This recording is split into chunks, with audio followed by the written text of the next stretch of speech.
Hello everyone, welcome to note buddy dot in. So ഇന്ന് നമ്മൾ discuss ചെയ്യാൻ പോകുന്നത് എയ്ത്ത് സ്റ്റാൻഡേർഡിലെ ടോക്കിംഗ് ഓഫ് സയൻസ് എന്ന് പറഞ്ഞിട്ടുള്ള ഒരു ചാപ്റ്റർ ആണ്. ഇതൊരു ഇന്റർവ്യൂ ആണ്.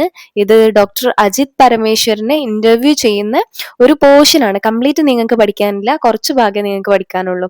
ഓക്കെ, അജിത് പരമേശ്വരൻ എന്ന് പറയുന്നത് നമ്മളെ കേരളത്തിൽ തന്നെയുള്ള ഒരു സയന്റിസ്റ്റ് ആണ്. ഓക്കെ, അപ്പോൾ ഈ ഒരു ചാപ്റ്ററിന്റെ കുറെ ആക്ടിവിറ്റീസും അതുപോലെ തന്നെ ക്വസ്റ്റ്യൻ ആൻസറും സമ്മറിയും കാര്യങ്ങളും എല്ലാം നോട്ട് ബഡി ഡോട്ട് ഇൻ എന്ന് പറഞ്ഞിട്ടുള്ള സൈറ്റിൽ അപ്ലോഡ് ചെയ്തിട്ടുണ്ട്. അപ്പോൾ എല്ലാവരും ഒന്ന് ചെക്ക് ചെയ്ത് നോക്കാം. നമുക്ക് ഫസ്റ്റ് ക്വസ്റ്റ്യനിലേക്ക് പോവാം. Good morning, Dr. Ajit Parameswaran. Thank you for this opportunity to talk to you. Everyone knows that scientists discover things, but what exactly do they do?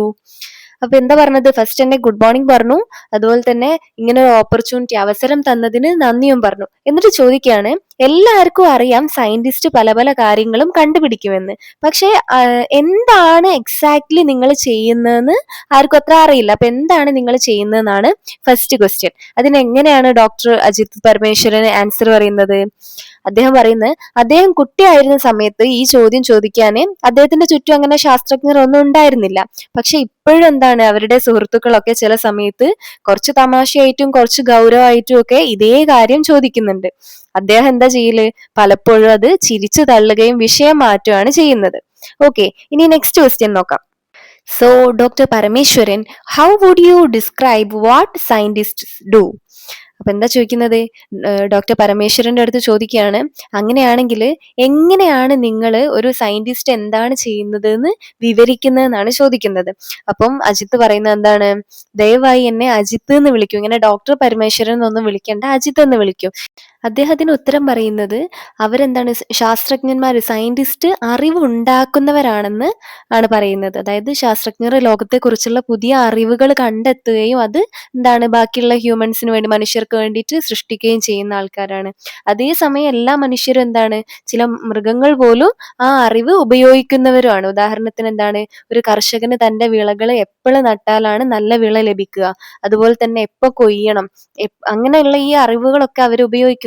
അതുപോലെ തന്നെ ഒരു പച്ചക്കറി വ്യാപാരി വില കണക്കാക്കാനും മറ്റ് കാശ് കൊടുക്കുവാനുമായി മനസ്സിൽ തന്നെ എന്താണ് കണക്ക് കൂട്ടുകയും കാര്യമൊക്കെ ചെയ്യുന്നുണ്ട്. അതുപോലെ ഒരു എഞ്ചിനീയർ ഒരു പാലം പണിയാണെന്നുണ്ടെങ്കിൽ ആവശ്യമായിട്ടുള്ള വെയിറ്റ് അതിന് താങ്ങാൻ പറ്റുന്നുണ്ട് എന്നുള്ള അങ്ങനെയുള്ള ഒരു പാലാണ് രൂപകൽപ്പന ചെയ്യേണ്ടത്. അപ്പൊ അതിനൊക്കെ ഇവരെന്താണ്, ഈ ശാസ്ത്രജ്ഞന്മാർ ഉണ്ടാക്കി വെച്ചിട്ടുള്ള അറിവുകളാണ് ഉപയോഗിക്കുന്നതെന്നാണ് അദ്ദേഹം പറയുന്നത്. What made you interested in the creation of knowledge, Ajit? Did something spark your curiosity about the natural world? അടുത്ത ക്വസ്റ്റ്യൻ എന്താണ്? നിങ്ങൾക്ക് അറിവിന്റെ സൃഷ്ടിയിലേക്ക്, അതായത് ഒരു അറിവ് ക്രിയേറ്റ് ചെയ്യാനുള്ള താല്പര്യം ഉണ്ടാകാനുള്ള കാരണം എന്താണെന്നാണ് ചോദിക്കുന്നത്. ഈ നാച്ചുറൽ വേൾഡിനെ കുറിച്ചിട്ടുള്ള എന്തെങ്കിലും ക്യൂരിയോസിറ്റി ഉണർത്തുന്ന എന്തെങ്കിലും ഒരു സ്പാർക്ക് ചെയ്തിട്ടുള്ള എന്തെങ്കിലും സംഭവം ഉണ്ടോ എന്നാണ് ചോദിച്ചിട്ടുള്ളത്. അതിനെങ്ങനെ ആൻസർ പറയുന്നത്? അദ്ദേഹം പറയുന്നത്, എനിക്ക് കുട്ടിക്കാലത്ത് ഒരു ബുക്ക് ഉണ്ട്. എന്താണ് ആ ബുക്ക്? എങ്ങനെ ഇങ്ങനെ ആവുന്നു, എന്തുകൊണ്ട് ഇങ്ങനെ ആവുന്നു എന്നൊക്കെ പറഞ്ഞിട്ടുള്ള ഒരു ബുക്ക് ഉണ്ടായിരുന്നു. അത് കേരള ശാസ്ത്ര സാഹിത്യ പരിഷത്ത് എന്താണ് പ്രസിദ്ധീകരിച്ചിട്ടുള്ള ഒരു പുസ്തകമായിരുന്നു. അത് അവരുടെ നാട്ടിലെ ലൈബ്രറിയിൽ അതിന്റെ ഒരു കോപ്പി ഉണ്ടായിരുന്നു. ആ പുസ്തകം എന്താണ്, പ്രകൃതിയിലെ പല അത്ഭുതകരമായിട്ടുള്ള സംഭവങ്ങളെ എന്താണ് കൗതുകമുള്ള വായനക്കാരന് എളുപ്പമായിട്ട് മനസ്സിലാക്കി കൊടുക്കുന്നുള്ള ഒരു ബുക്കായിരുന്നു. ഇന്നും എന്താണ്, പുസ്തകങ്ങൾ വിശ്വസനീയമായിട്ടുള്ള അറിവിന്റെ ഒരു എന്താണ് സോഴ്സ് ആണ്, ഉറവിടങ്ങളാണെന്നാണ് അദ്ദേഹം പറയുന്നത്.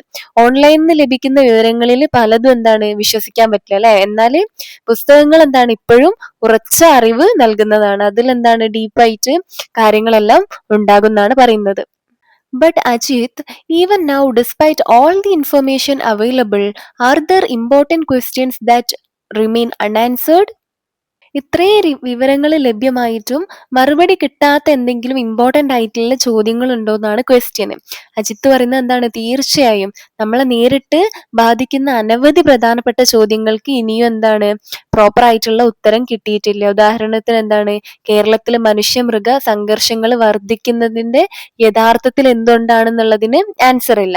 എന്തുകൊണ്ടാണ് ഇപ്പോൾ അതിശക്തമായ മഴകള്, അതുപോലെ തന്നെ ഫ്ലാഷ് ഫ്ലഡുകള്, മണ്ണിടിച്ചിലുകൾ പോലുള്ള അത്യന്തം ദുരന്തരമായിട്ടുള്ള കാലാവസ്ഥാ സംഭവങ്ങൾ വർദ്ധിച്ചു, അതിനൊന്നും എന്താണ് ആൻസർ ഇല്ല. അപൂർവമായിട്ടുള്ള വൈറസ് രോഗങ്ങൾ വീണ്ടും വീണ്ടും പടരുന്നത് എന്തുകൊണ്ടാണ്, ഇതിനൊന്നും എന്താണ് ആൻസർ ഇല്ല. കൊതുകുകൾ എന്തുകൊണ്ടാണ് ഇങ്ങനെ നിയന്ത്രിക്കാൻ പറ്റാത്തത്ര വർദ്ധിക്കുന്നത് എന്ന് അറിയില്ല.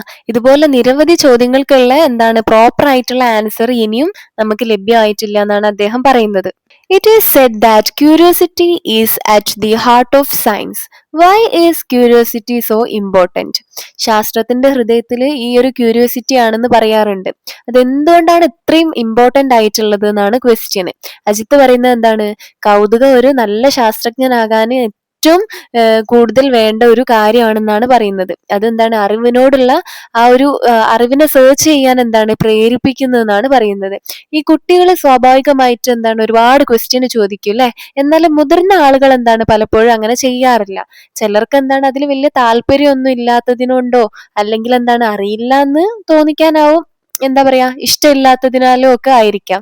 എന്നാൽ ശാസ്ത്രജ്ഞൻ എന്നും കുട്ടികളിൽ കാണുന്ന അതേ കൗതുകവും അതുപോലെ തന്നെ ചോദ്യം ചെയ്യാനുള്ള ആ ഒരു മനസ്സും അവർ നിലനിർത്തണം. തനിക്ക് എന്തൊക്കെയാണ് അറിയാത്തത് എന്ന് സമ്മതിക്കാനും തയ്യാറായിരിക്കണം അവര്. അതാണ് അവരെ സത്യാവസ്ഥ കണ്ടെത്താനും പ്രേരിപ്പിക്കുന്ന കാര്യം. അതുപോലെ തന്നെ പുതിയ അറിവ് സൃഷ്ടിക്കാൻ ഇതിനകം അറിയപ്പെടുന്ന കാര്യങ്ങളെക്കുറിച്ച് ആഴത്തിലുള്ളൊരു ബോധ്യവും വേണം. അതായത് ന്യൂട്ടൺ പറഞ്ഞ പോലെ ഞാൻ ദൂരെ കാണാൻ കഴിഞ്ഞതെങ്കിൽ അത് മഹാന്മാരുടെ തോളുകളിൽ നിന്നുകൊണ്ടാണെന്നാണ് അദ്ദേഹം പറഞ്ഞത്. അതായത് മുൻഗാമികളായിട്ടുള്ള ശാസ്ത്രജ്ഞന്മാരുടെ അറിവിലാണ് പുതിയ കണ്ടുപിടുത്തങ്ങളും കാര്യങ്ങളും ഒക്കെ വളർന്നു വരുന്നത്. അതിനായി സ്കൂൾ വിദ്യാഭ്യാസം ഒക്കെ ഒരു ബേസ് ആണെന്നാണ് പറയുന്നത്. നമുക്ക് നെക്സ്റ്റ് ക്വസ്റ്റ്യൻ നോക്കാം. You will agree, Ajit, that we need more scientists. What then are the qualities of a good scientist? അപ്പൊ എന്താണ് ക്വസ്റ്റ്യന്? നമുക്ക് കൂടുതൽ സയന്റിസ്റ്റ് വേണം. അപ്പൊ എന്തൊക്കെയാണ് ഈ ഒരു നല്ലൊരു സയന്റിസ്റ്റിന്റെ ക്വാളിറ്റീസ് എന്നാണ് ചോദിച്ചിട്ടുള്ളത്. അജിത്ത് എന്താണ് ആൻസർ വന്നിട്ടുള്ളത്? ഒരു ആകാംക്ഷയുള്ള ശാസ്ത്രജ്ഞന് ഗവേഷണ രീതികളിൽ പ്രാവീണ്യം നേടിയിട്ടുണ്ടാവണം. അതുപോലെ തന്നെ ശരിയായ ചോദ്യങ്ങൾ ചോദിക്കാന്, സൂക്ഷ്മമായിട്ടുള്ള പരീക്ഷണങ്ങൾ നടത്താന്, ശാസ്ത്രീയമായിട്ടും നിഷ്പക്ഷമായിട്ടും തെളിവുകൾ വിലയിരുത്താനും അവർക്ക് കഴിവുണ്ടാവണം. ഒരു നല്ല ശാസ്ത്രജ്ഞൻ ജീവിതത്തിന്റെ അവസാന നിമിഷം വരെയും പഠനത്തിലും അതുപോലെ ഗവേഷണത്തിലും ഒക്കെ മുഴുകിയിരിക്കും എന്നാണ് അദ്ദേഹം പറഞ്ഞിട്ടുള്ളത്. ഇനി നമുക്ക് അടുത്ത ക്വസ്റ്റ്യൻ നോക്കാം. Ajith, who in your opinion can become a scientist? അജിത്തിനോട് ചോദിക്കുകയാണ്, നിങ്ങളെ ഒരു അഭിപ്രായത്തിൽ ആർക്കൊക്കെയാണ് സയന്റിസ്റ്റ് ആവാൻ പറ്റുക? അജിത്തിന്റെ ആൻസർ എന്തായിരുന്നു? എല്ലാ ആളുകളും ഗ്രേറ്റ് സയന്റിസ്റ്റ് ആവണം എന്നില്ല, പക്ഷേ ഗ്രേറ്റ് സയന്റിസ്റ്റിന് ആരിൽ നിന്നും എവിടെ നിന്നും വരാം. അതുകൊണ്ട് തന്നെ അദ്ദേഹം പറഞ്ഞത് ആർക്കും ശാസ്ത്രജ്ഞനാകാൻ പറ്റും എന്നാണ് പറഞ്ഞിട്ടുള്ളത്. ഇനി ലാസ്റ്റ് ക്വസ്റ്റ്യൻ ആണ് കേട്ടോ. Finally Ajith, what is your message to youngsters? യങ്സ്റ്റേഴ്സിനോട് നിങ്ങൾക്ക് പറയാനുള്ള മെസ്സേജ് എന്താണെന്നാണ് ചോദിക്കുന്നത്. അദ്ദേഹം പറയുന്നത്, നിങ്ങളുടെ താല്പര്യങ്ങളെയും ആഗ്രഹങ്ങളെയും പിന്തുടരാൻ നമ്മൾ മടിക്കരുത്, ഹെസിറ്റേറ്റ് ചെയ്യരുത്. നമ്മളെ പാഷൻ എന്താണോ അതിന് വേണ്ടിയിട്ട് ഹാർഡ് വർക്ക് ചെയ്യാം. നമ്മൾ മനസ്സോടെ നല്ല കഠിനാധ്വാനം ചെയ്താൽ എല്ലാവർക്കും ഒരു സ്ഥാനം ഉണ്ടെന്നാണ് അദ്ദേഹം ഉറച്ചു വിശ്വസിക്കുന്നതെന്നാണ് പറയുന്നത്. ഇത്രയാണ് ഈ ഒരു ഇന്റർവ്യൂവിൽ നമുക്ക് പഠിക്കാനുള്ളത്. ചാപ്റ്ററിൽ എന്തെങ്കിലും ഡൗട്ട്സോ കാര്യങ്ങളോ ഉണ്ടെങ്കിൽ കമന്റ് ബോക്സിൽ ചോദിച്ചാൽ മതി. അതുപോലെ ഈ ചാപ്റ്ററിന്റെ എല്ലാ ആക്ടിവിറ്റീസും നോട്ട്സും സമ്മറിയും കാര്യങ്ങളും എല്ലാം notebuddy.in എന്ന് പറഞ്ഞിട്ടുള്ള സൈറ്റിൽ അപ്ലോഡ് ചെയ്തിട്ടുണ്ട്. സൈറ്റിന്റെ ലിങ്ക് മിസ് ഡിസ്ക്രിപ്ഷനിൽ കൊടുക്കുന്നതാണ്. അപ്പോൾ എല്ലാവരും അതൊന്ന് കാണുക, ചെക്ക് ചെയ്യുക, നന്നായിട്ട് പഠിക്കാം. ഓക്കെ, നെക്സ്റ്റ് വീഡിയോയിൽ കാണാം. ബൈ.